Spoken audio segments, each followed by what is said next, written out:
हिमाल online TV. विश्वभरिबाट हिमाल online television हेरिरहनुभएका हजुरहरू सम्पूर्णमा हार्दिक नमन गर्दछु।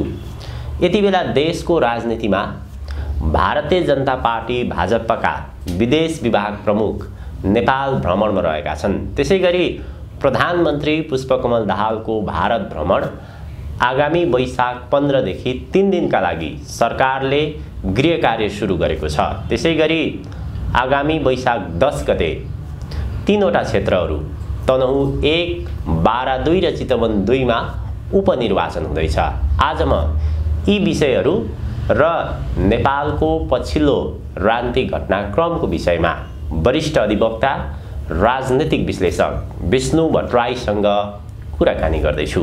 अधिवक्ताज्यू, स्वागत छ हजुरलाई। धन्यवाद। प्रधानमन्त्री पुष्पकमल दाहालले केही दिन अगाडि आन्दोलनबाट प्राप्त उपलब्धि उल्टिने खतरा रहेको भनेर बताउनु भयो। त्यसको केही दिनपछि मात्र यति बेला भारतीय जनता पार्टी भाजपाका विदेश विभाग प्रमुख विजय चौथैवाले नेपाल भ्रमणमा रहेका छन्।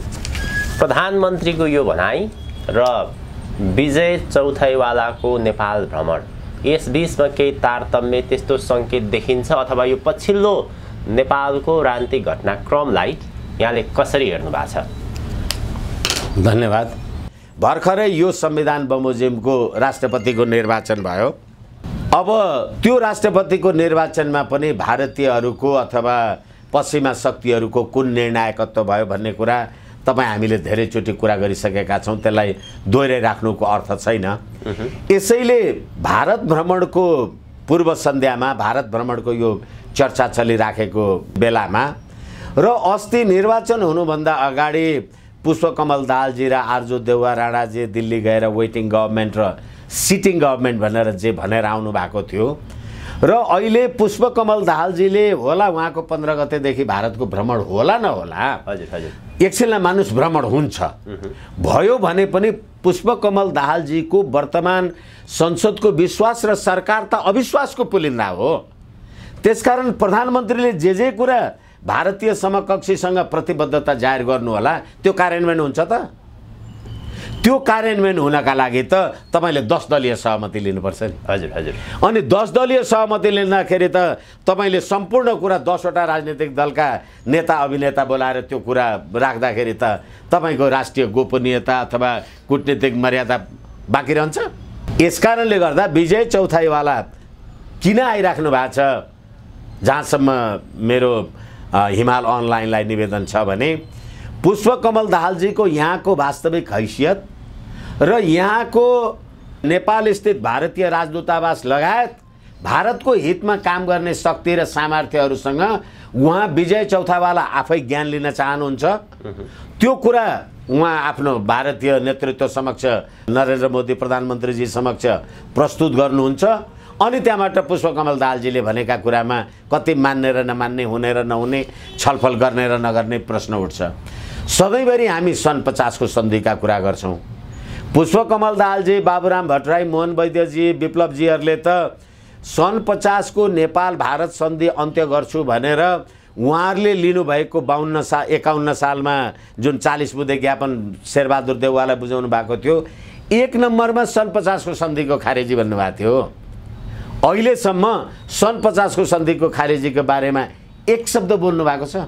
आज पनि अखबारमा हेर्दाखेरि इपिजी बैठकबाट भएका निर्णयहरूलाई एक्जिक्युट गर्छु अथवा ती कुराहरूलाई उठाउँछु भन्ने कुरा आछ।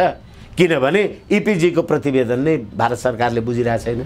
यसकारणले गर्दाखेरि अहिले विजय चौथाईवालाजी जे आउँदै हुनुहुन्छ र अहिले नेपालमा यो निर्वाचनको नतिजाले कुनै सङ्घीय गणतन्त्रवादी धर्मनिरपेक्षतावादी शक्तिलाई भोट त दिएनन्, सत्ता चलाउने अनुमति त दिएनन् र अहिले राज संस्थाको पक्षमा अथवा वर्तमान राज्य प्रणालीको विरुद्धमा जे जति सडक आन्दोलनहरू, सडकमा अथवा पूर्व राजा भन्ने गर्छन्, गद्दीहीन राजा भन्छु म, गद्दीच्युत भएका राजाको जुन प्रकारको अभिनन्दन गरिँदैछ र अस्ति भर्खरै इनरुवामा श्री 5 महाराज धीराज ज्ञानेन्द्र वीर विक्रम शाहदेव स्वागत सत्कार भनेर ब्यानर लेखेको कुरा नेपाल सरकारले त्यो ब्यानर टाँस्नसम्म दिएन।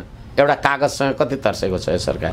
भारतीय जनता पार्टी भाजपाका विदेश विभाग प्रमुख विजय चौथाइवालाको भ्रमणलाई कतिपय विज्ञ जानकारहरूले चाहिँ नेपालको कोर्स करेक्सनसँग जोडेर लगेको पनि देखिएको छ।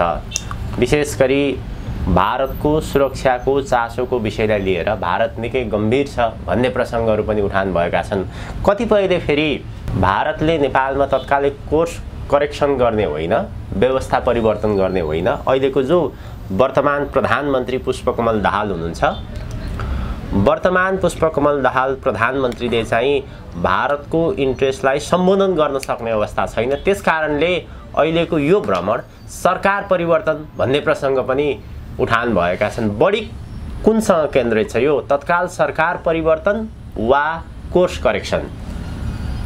अब यो कोर्स करेक्सन कुरा अहिले आदरणीय पत्रकार महोदयले जिज्ञासा राख्नुभयो। मैले कुरा गर्दाखेरि धेरै पटक राजा ज्ञानेन्द्रले नेपाली जनताले राजनीतिको कोर्स करेक्सन गर्नुपर्छ भन्ने शुभकामना सन्देश गएको विजयादशमीको अवसरमा सार्वजनिक गर्नुभएको थियो। त्यसदेखि पछि भएको निर्वाचनमा हालाकि त्यो ठिक थियो बेठिक थियो, त्यसको बारेमा पनि हामी बेपत्ता राजनीतिक बहस घन्टौँ महिनौँ गर्न सक्छौँ, तर यो संविधान अन्तर्गतको दोस्रो निर्वाचन, यो संविधान 2072 मा लागू भइसकेपछि संघीय लोकतान्त्रिक धर्मनिरपेक्ष गणतन्त्रको संविधान जे आयो हो, त्यो संविधान आउँदा पहिलो नतिजा, निर्वाचनको नतिजा हेर्नुहोस्, यो देशको प्रजातन्त्रवादी शक्ति झन्डै शून्यमा पुग्यो। भन्नुको अर्थ पुष्पकमल दाहाल, केपी शर्मा ओलीजीले नेतृत्व गर्नुभएको पार्टीहरूको 2/3 बहुमत आयो। लोकतान्त्रिक प्रजातन्त्रको संविधान ल्याए भन्नुभयो, कम्युनिस्टहरूको बहुमत आयो। मैले यो कुरा तपाईलाई यसकारणले निवेदन गर्दैछु, 2/3 बहुमत आयो र सन् 2020 मा नेपालको पर्यटन वर्षको सिलसिलामा सी जिनपिङ नेपाल आएर फर्किएपछि, जहाँसम्म मलाई लाग्छ, पुष्पकमल दाहालजी, केपी शर्मा ओलीहरूले त हामी सी जिनपिङ विचारधाराद्वारा यो देश 10औं-20औं वर्ष चलाउँछौँ भनेर भन्नुभयो।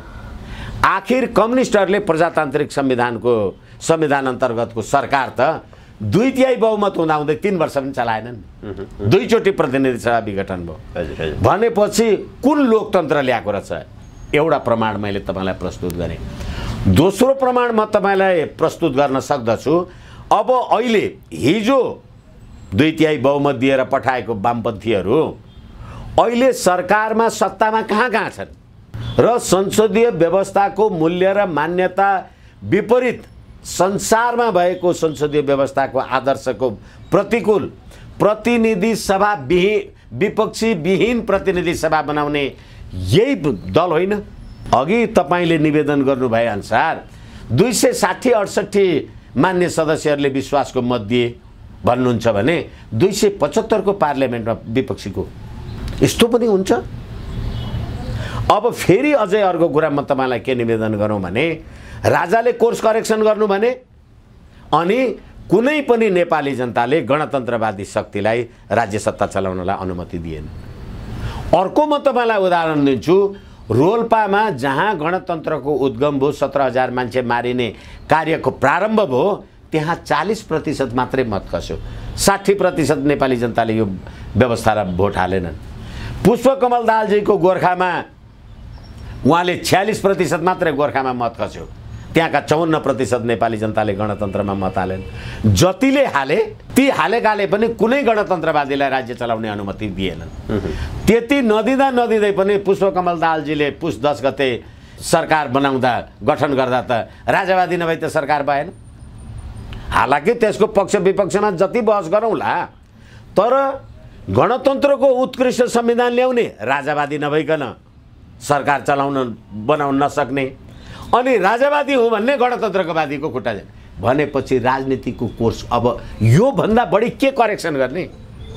यसै कारणले गर्दाखेरि नेपाली जनताले राजाको नागरिक अभिनन्दन गर्न लागे र त्यो नागरिक अभिनन्दनसँग तर्सिएर डराएर अनि सुरुमा तपाईँले राख्नुभएको जिज्ञासा अनुसार अब राज्य सत्ता परिवर्तन हुने कुनै के हुने यो चाहिँ अब यो प्रतिक्रियावादी शक्तिहरूको छटपटाट चलमलाट हुने भन्ने कुरा पुष्पकमल दाहालजी किन तपाईँ 8 पटक मन्त्री परिषद चलाउँदाखेरि पुनर्गठन गर्दा मन्त्री परिषदलाई पूर्णता दिनुहुन्न भने कति लाचार र निरीह प्रधानमन्त्री होला तपाईँ। के चाहिँ गर्नुभयो तपाईँले? यो अहिलेको 6 महिना लगभग प्रतिनिधि सभाको निर्वाचन भएपछि प्रतिनिधि सभाले एउटा विधेयक पास गर्यो, एउटा नेपाली जनतालाई राहतको लागि केही बाटो मार्ग प्रशस्त गर्यो। यो नेपालको राजनीतिमा जुन प्रकारको राजनीतिक गतिविधिहरू देखिएका छन् र प्रधानमन्त्री पुष्पकमल दाहाल भइसकेपछि उहाँले भारत भ्रमण जान्छु भनेर बारम्बार भनिरहनु भएको छ। तर भारतले औपचारिक रूपमा हुन त सरकारले वैशाख 15 देखि 3 दिने भ्रमणको तयारी गरिरहेको छ भनेर सञ्चार माध्यममा समाचार प्रकाशित भएको छ। तर भारतले औपचारिक रूपमा नेपाललाई प्रधानमन्त्री पुष्पकमल दाहाललाई भारत भ्रमणको निम्तो दिएको भनेर जानकारीमा आएको छैन। भारतले औपचारिक रूपमा निम्तो नदिनु, सरकार विस्तारले पनि पूर्णता नपाउनु र अहिलेको राजनीतिक जे गतिविधि देखिएको छ त्यस कारणले उहाँको अनुमानित यो प्रकारको विचार हो, भनाइ हो, अथवा ती भित्र उहाँले केही सूचना पनि प्राप्त गर्नु भएको छ यो कोर्स करेक्सनको सवालमा। यो कोर्स करेक्सनको सवालमा मलाई लाग्छ उहाँले पक्कै सूचना प्राप्त गर्नुभएको छ र मलाई लाग्छ यो प्रतिनिधि सभाको निर्वाचन नेपालमा भएका राजनीतिक गतिविधिहरूको बारेमा पूर्ण रूपले भारतीय सरकार जानकार छ। त्यसमा पनि अहिलेको भारतीय सरकार हिन्दूवादी पार्टीहरूको सरकार र नेपालमा हिन्दू राष्ट्रको पहिचानको लागि, हिन्दू राष्ट्रको लागि, राज संस्थाको लागि जे जस्ता प्रकारका आन्दोलन र गतिविधि चलिराखेका छन्, गएको प्रतिनिधि सभामा खसेको प्रतिनिधि सभामा प्रतिनिधित्व भएको समानुपातिक मतमध्ये 90,98,000 मत प्रतिनिधि सभामा समानुपातिक प्रतिनिधित्व हुँदा 5,88,000 राज संस्थावादी शक्तिले पाएको मत छ। त्यो झन्डै 12% हो 90,98,000 को लागि।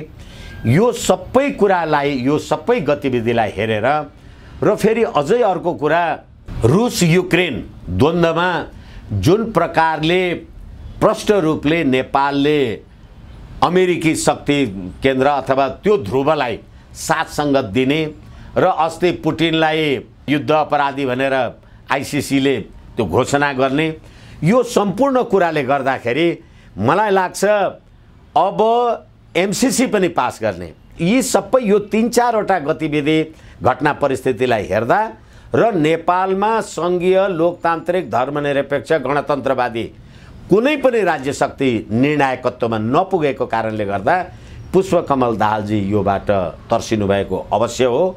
अब 5,000 मान्छे मारेको, 12,000 मान्छे मारेको त्यो फेरि आफ्नो ठाउँमा छ त्यो कुरा।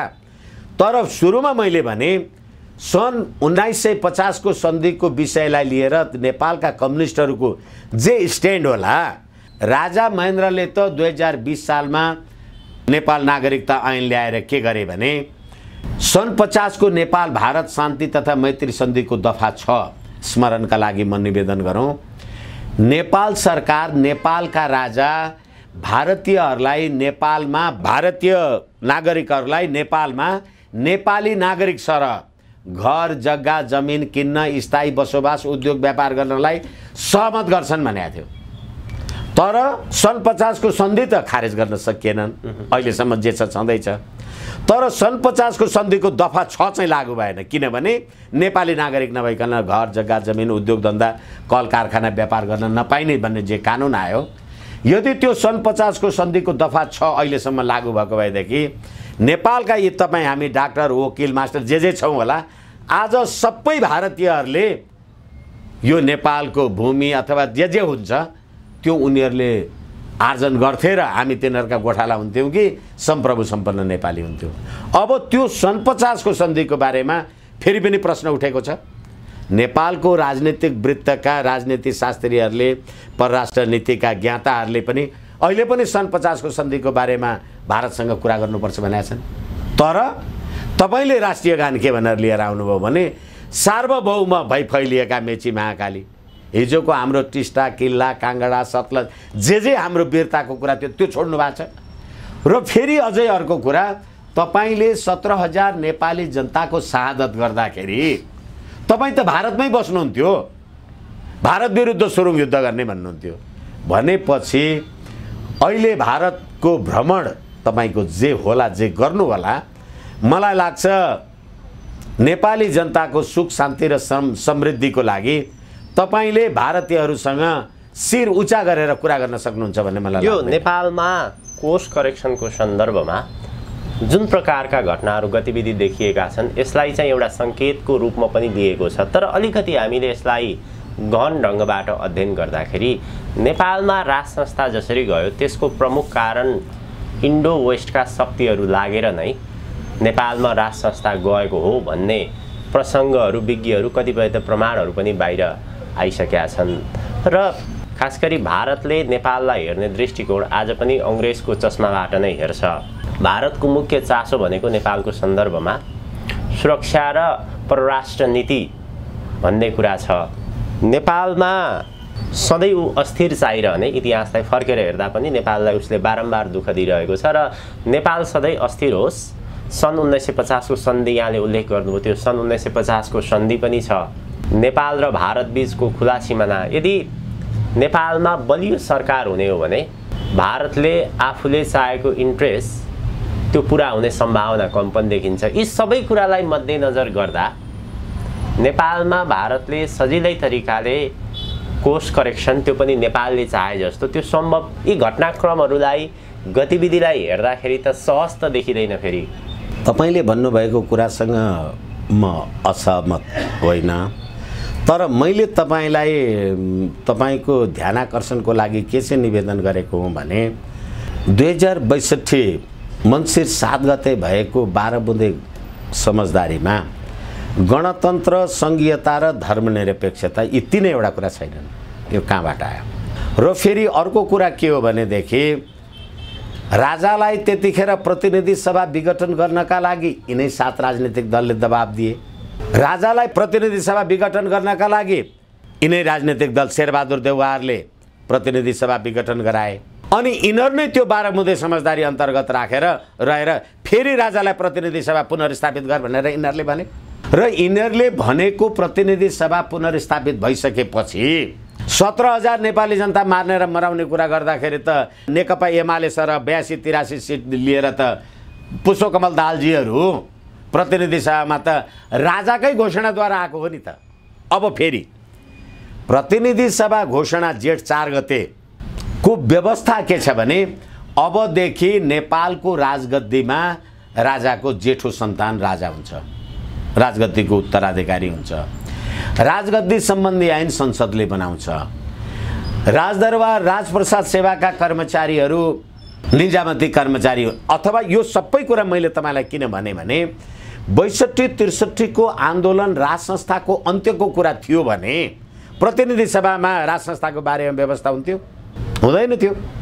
र त्यो प्रतिनिधि सभा घोषणाको प्रस्तावनामा के लेखियो भने यो प्रतिनिधि सभा पुनर्स्थापना गर्नलाई राजाको समेत सहभागितामा प्रतिनिधि सभा पुनर्स्थापित गरियो भनेर लेखेको छ। तर अब बीचमा जुन प्रकारको देशी विदेशी शक्तिहरू जे खेल भयो होला, जे वितण्डा भयो होला, भारतमा भएको त्यो 12 बुँदे समझदारीमा तत्कालीन नेपालका लागि अमेरिकी राजदूत जेम्स एफ मोरियार्टी पनि संलग्न छन्।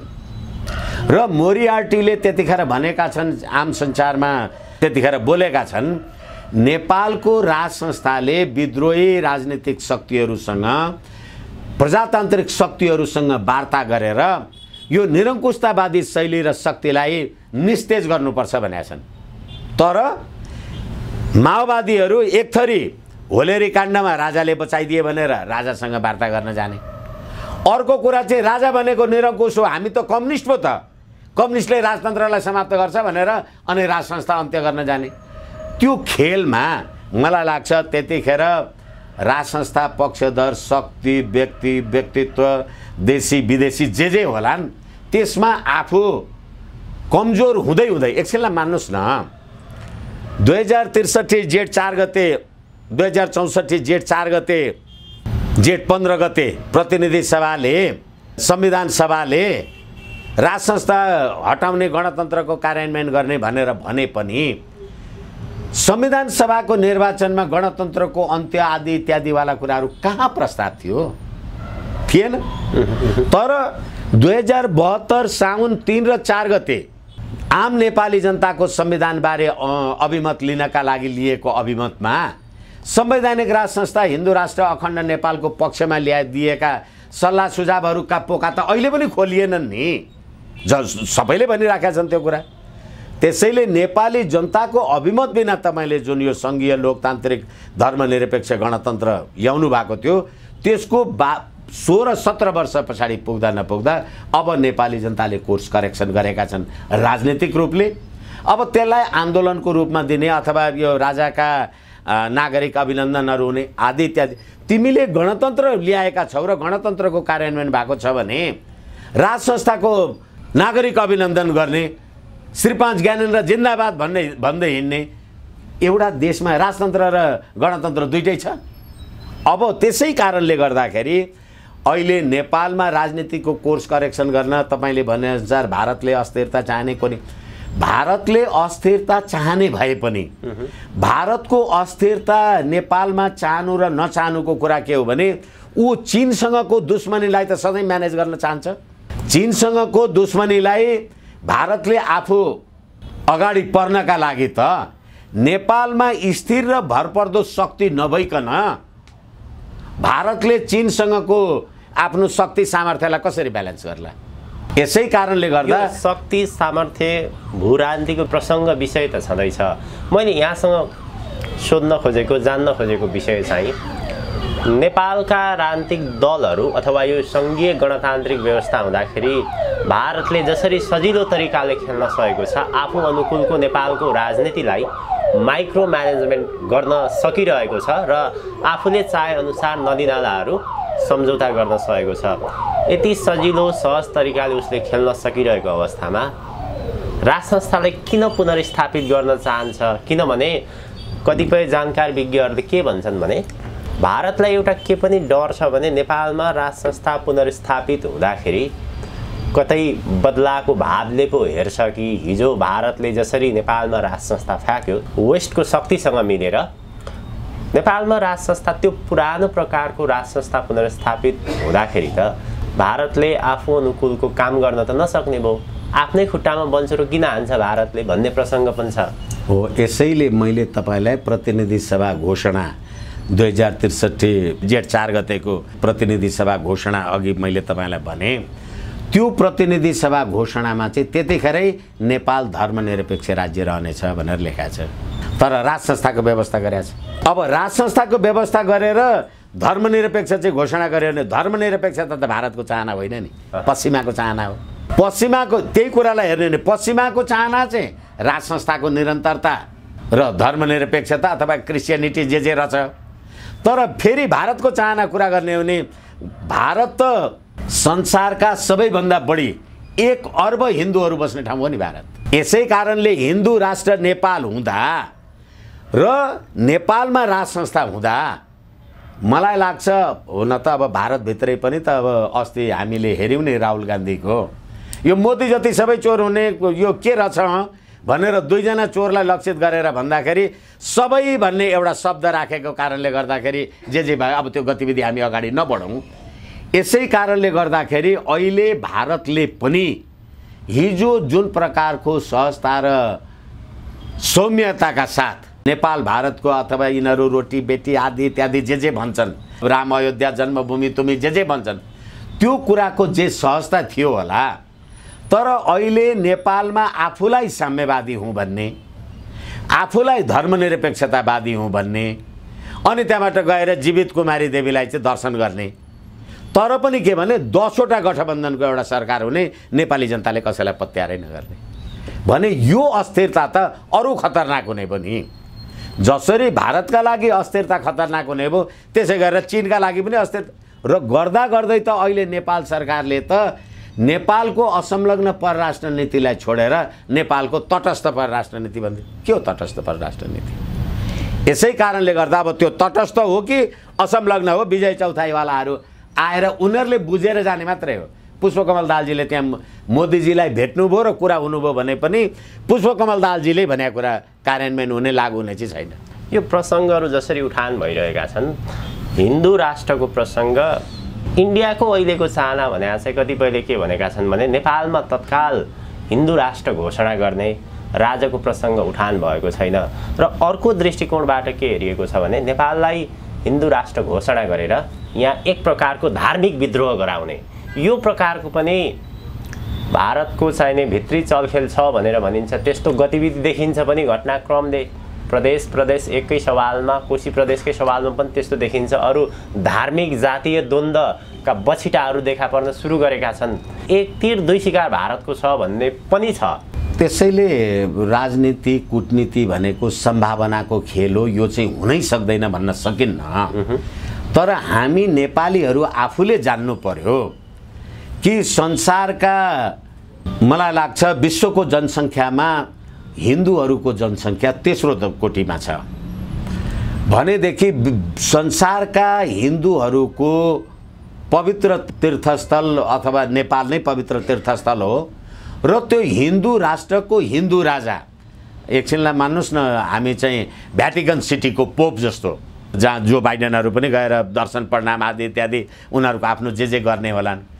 यसै कारण हामीले त्यतिखेरको नेपालको संविधान, मलाई लाग्छ जहाँसम्म मलाई स्मरण छ 2019 मा आर्य संस्कृतिका वंशज हिन्दू धर्म, आर्य संस्कृति हिन्दू धर्मका अनुयायी गद्दी सेन श्री 5 महाराज बडा महाराज धिराज पृथ्वीनारायण शाहका सन्तति आदि इत्यादि नेपालको राजगद्दीका उत्तराधिकारी भनेपछि हामीले संसारका हिन्दूहरूको पोप जस्तो, भन्नुहोस् न भ्याटिकन सिटीको पोप जस्तो राज संस्था, हिन्दू राष्ट्रको राज संस्था र संसारका हिन्दूहरूको लागि पवित्र स्थल नेपाल भयो भने, हामीले गर्छौँ भने, हामी त्यो कुरा राख्छौँ भने त्यसले भारतको हित अथवा भारत होइन संसारका अरू सबै राष्ट्रहरूको के अहित गर्छ। अब जहाँसम्म जातीय द्वन्द्वको आदि इत्यादिको प्रश्न जे उठिराखेको छ, यो जातीय द्वन्द्वको प्रश्न अथवा यसको बीजारोपण पनि कसले गर्यो? पश्चिमा संस्कृतिले गर्यो होला, जसले धर्मनिरपेक्ष भन्छ। अब धर्मनिरपेक्ष तपाईँले भन्दै पनि एकछिनलाई मान्नुहोस्, हाम्रो देशमा भगवान बुद्ध पनि कपिलवस्तुमा जन्मिनुभयो अनि देवादिदेव महादेव हिमालमा जन्मिनुभयो। तर बुद्ध धर्म मान्ने किराँतहरू, भोटे शेर्पा, अब लामा शेर्पा जे छन् उनीहरू हिमालमा बस्छन् र तराईमा जन्मेका बुद्धलाई मान्छन्। अब तराईतिर बस्ने अरू जो क्षेत्री बाहुन मगर कामी दमाई जे जति छन् अधिसङ्ख्यक, उनीहरू चाहिँ हिमालमा जन्मेका देवादिदेव महादेवलाई मान्छन्। भन्नुको अर्थ हाम्रो यो सौजन्यता, यो कुरा त कसैले बनाइदिएको कुरा होइन नि। यसै कारणले अस्ति भर्खरै त्यो ह्याप्पी साइन्स भन्ने एउटा रहेछ, त्यहाँ स्वयम्भूमा साथीहरूले त्यहाँ बोलाउनु भएर मैले गएँ। अनि त्यो साम्बाला भनेर एउटा सम्प्रदाय रहेछ। अब त्यो साम्बालाको राज्य सत्ताको नि के भने उनीहरू पनि हामी बुद्ध धर्मकै अनुयायी हौँ भनेर जापानबाट आएका मान्छेहरू यहाँ साम्बाला त्यो संस्कृतिको बारेमा काम कारबाही गरिराखेका रहेछन्। मैले यो कुरा तपाईँलाई किन राखेँ भने जापान पनि राज संस्था भएको मुलुक छ। अनि यसै कारणले गर्दाखेरि यो अहिले कुनै छुटपुट रूपमा, अब अहिले कोशी प्रदेशवाला कुरा गरौँ हामीले, अथवा यो अहिले जो साथीहरू जे गरिराख्नु भएको छ उहाँहरूलाई पनि म हिमाल अनलाइन मार्फत के भनौँ भने, अहिले तपाईँहरू जसलाई छातीमा हात राखेर राष्ट्रिय गान भनेर गाउनुहुन्छ, त्यो राष्ट्रिय गानमा स्वतन्त्र, सार्वभौम र अखण्ड यो हाम्रो वीरभूमि नेपाल भनेर राष्ट्रिय गान गाउनुहुन्छ। अखण्ड वीरभूमि नेपाल, मातृभूमि नेपाल भन्नुहुन्छ, तर नेपाललाई चाहिँ 7 वटा टुक्रामा खण्ड खण्ड पारिसक्नुभयो। यसै कारणले गर्दा हामीले जानेर नजानेर हाम्रो आफ्नो संस्कृति सभ्यता नै समाप्त गऱ्यौँ भने हामी राई मगर गुरुङ लिम्बू, ए बाबा राई मगर गुरुङ लिम्बू भट्टराई छेत्री किराँती भन्ने कुरा त नेपालमा भन्दा बाहेक संसारमा कहाँ पाइन्छ भने? भारतमा पाइन्छ, अफगानिस्तानमा पाइन्छ, जापानमा पाइन्छ। तपाईँ मगर हुनु नै नेपाल हो, तपाईँ किराँती हुनु नै नेपाल हो। किनभने यो भूमिभन्दा बाहेक संसारमा कहीँ मगर पाइएला? लिम्बू पाइन्छ? पाइँदैन।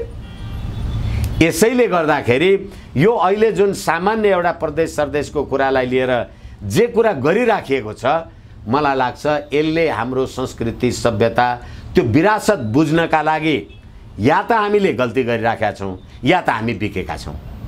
होइन भने एकछिनलाई मान्नुहोस्, कोशी अहिले जे प्रश्न उठ्यो, त्यो कोशी भनेको पानी, त्यो पानीको पवित्रता हो भन्दा त्यो पानीले तपाईँलाई के नोक्सान गर्यो? अक्सिजन र हाइड्रोजन नभए त पानी हुँदैन होला। भने त्यो पवित्रता तपाईँसँग छ भने मलाई यो पवित्रता चाहिएन भनेर जुलुस गरे हो र? होइन होला नि। तर हामी कहीँ न कहीँ अन्यथा कतै बहकिएका छौँ कि त्यसलाई पनि चाहिँ विचार गर्नुपर्छ भन्ने मलाई लाग्छ कि। अन्त्यमा अबको 5 दिनपछि नेपालका 3वटा क्षेत्रहरू तनहुँ 1, चितवन 2 र बारा 2 मा उपनिर्वाचन हुँदैछ।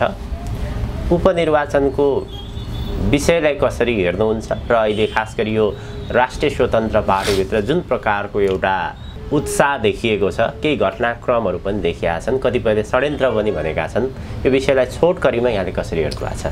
पहिलो कुरा त यो निर्वाचन वास्तवमा निश्चित मान्छेहरूको राजनीतिक सत्ता स्वार्थका लागि नेपालको राष्ट्रिय ढिकुटीको चिरहरण गर्दै हुनुहुन्छ।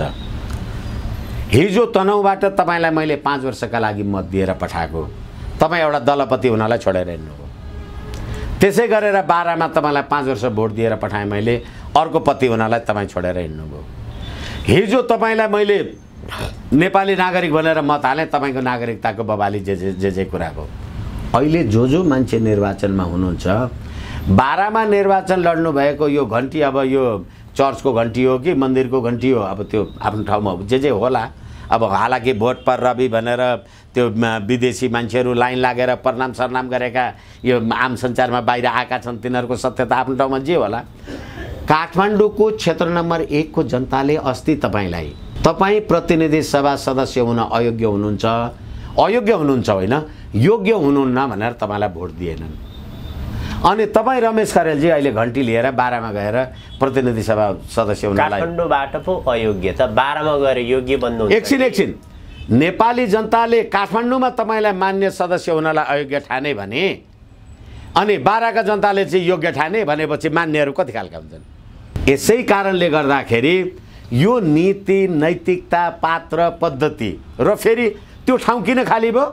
तपाईँ अर्को दलपति हुनु, फेरि राष्ट्रकोष दोहन, तपाईँले अर्को मान्छे दलपति राष्ट्रपति उपराष्ट्रपति गरेमा के हुन्थ्यो? अनि फेरि के भने अहिले तपाईँहरू यो रासपावाला त्यो डोलकुमार के भन्ने एकजना राष्ट्रिय स्वतन्त्र पार्टीको डोलप्रसाद अर्याल भन्ने मानिस भारत जाँदाखेरि त नेपालको नागरिकता भन्दा बाहेक तपाईँको राष्ट्रिय परिचय पत्रलाई मान्यता दिएन रहेछ।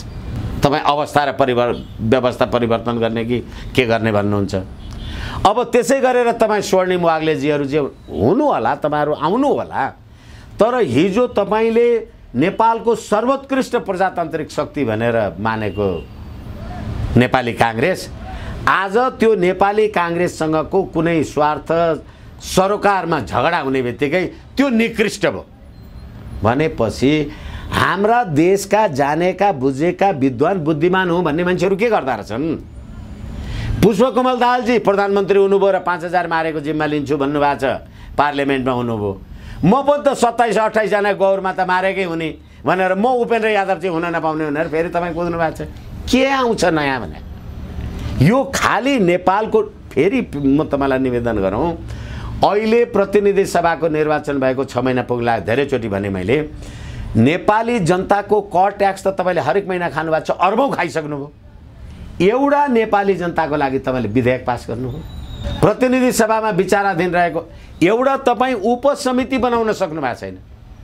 अब त्यसैमा तपाईँ फेरि निर्वाचित भएर अरू थपिएर आउनु होला, के अर्थ हुन्छ? त्यसैले सुरुमा हामीले जे गरेका थियौँ राजनीतिको कोर्स करेक्सन गर्ने, यो पद्धति प्रणाली करेक्सन। उपनिर्वाचन भने चाहिँ बेल पाक्यो कागलाई हर्षन बिर्स भने फेरि अझै कागहरूले सुनिराखुन्। यो काग मध्येको एउटा कागलाई 2टा राजधानी लिएको चाहिँ हो, कारबाही चाहिँ गर्दिन भने सरकारले। तपाईँ अमेरिकी नागरिक हुँदाहुँदै भारतीय नेपाली राजधानी लिने, तपाईँलाई मुद्दा नचलाउने भन्यो, कसुर गरे होइन चाहिँ भनेन नि। फेरि तपाईँले 2टा राजधानी लिएपछि त हाम्रो नेपाल राजधानी ऐन 2025 को दफा 5 जहाँसम्म मलाई लाग्छ यसले के व्यवस्था गर्छ भनेदेखि 2024 को दफा 5 ले झुटा विवरण दिएर राजधानी प्राप्त गर्यो भने तपाईँ आजीवन राजनीतिमा त्यसमा सजाय भयो भने राजनीति प्रवेशै गर्न पाउनुहुन्न।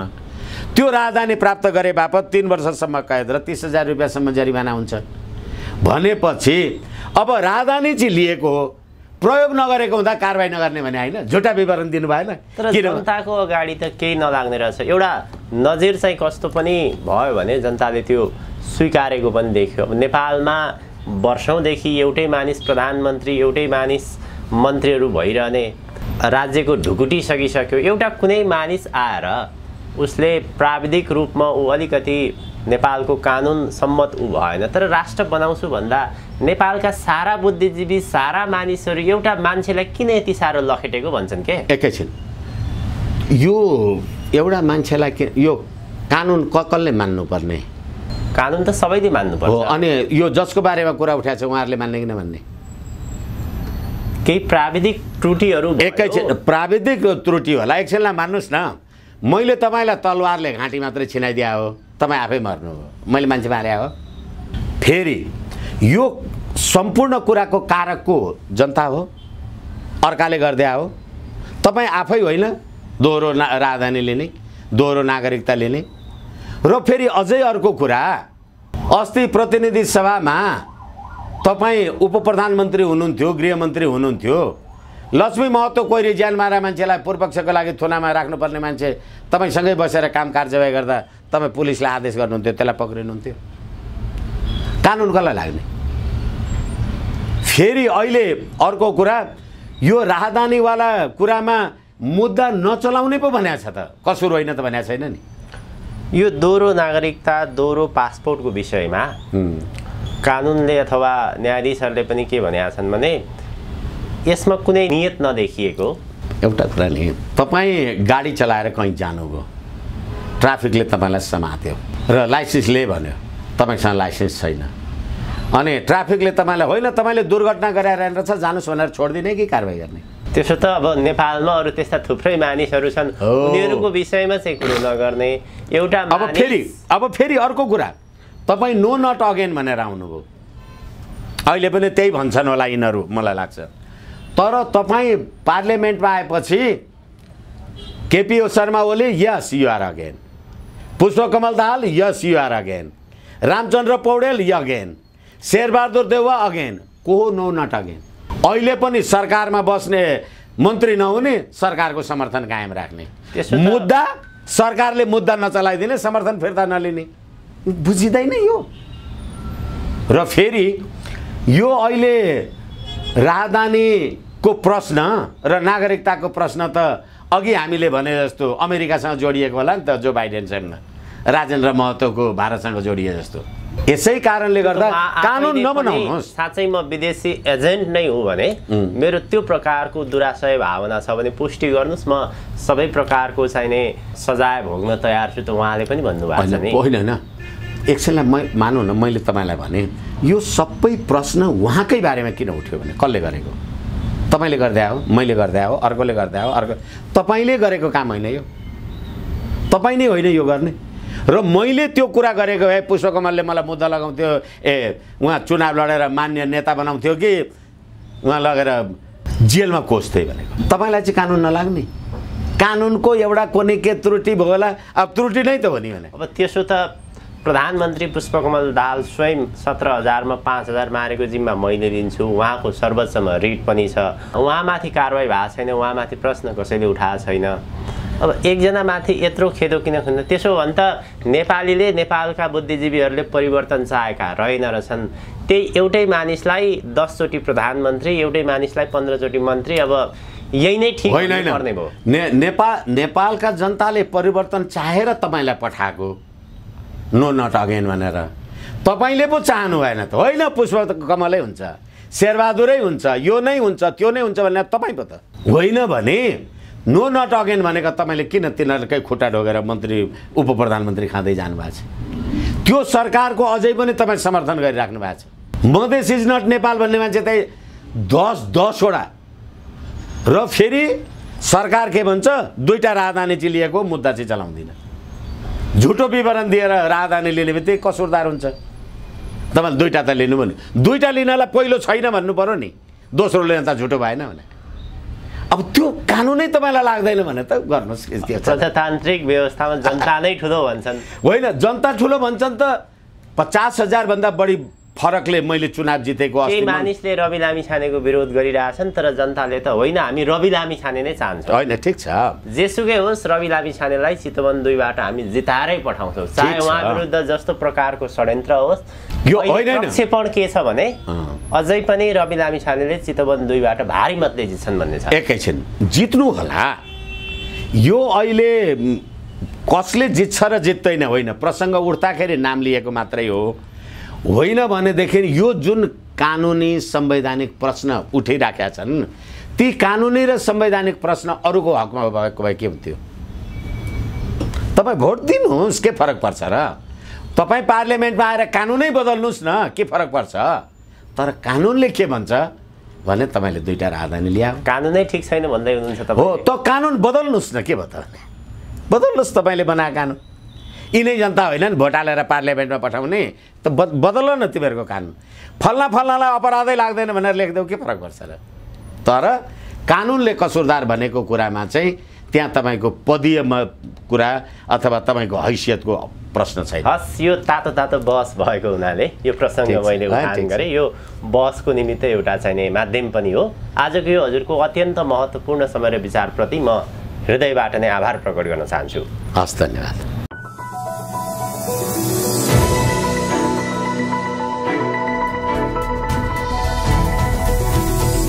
हिमाल अनलाइन टिभी।